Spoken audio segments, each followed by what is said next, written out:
بسم اللہ الرحمن الرحیم۔ ناظرین، ڈاکٹر فیصل مقصود قریشی جو کہ حویلیہ کے رہنے والے تھے اور کرونا وائرس کا شکار ہو کر اپنے خالق حقیقی سے جا ملے، ان کی نماز جنازہ آج 9 جولائی کو سلطان پور میں ادا کی گئی اور انہیں ہزاروں سسکیوں اور آہوں کے ساتھ سپرد خاک کیا گیا۔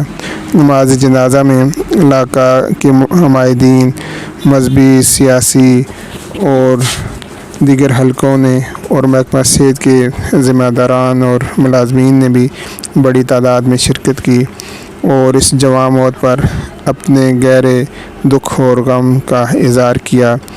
فیصل قریشی انتہائی ہنسمکھ اور خوش اخلاق شخصیت کے مالک تھے اور مریضوں کی خدمت دلجمی کے ساتھ کیا کرتے تھے۔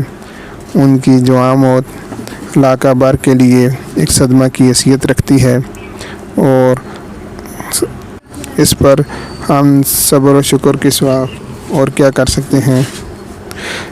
لہٰذا ہمیں اللہ تعالیٰ کی رضا پر ہی راضی ہونا ہے۔ ہم اللہ ہی کے لیے ہیں اور ہم نے اسی کی طرف لوٹ کر جانا ہے۔ اللہ تعالیٰ سے دعا ہے کہ انہیں جنت فردوس کی ابدی نعمتوں سے سرفراز فرمائے۔ انا للہ و انا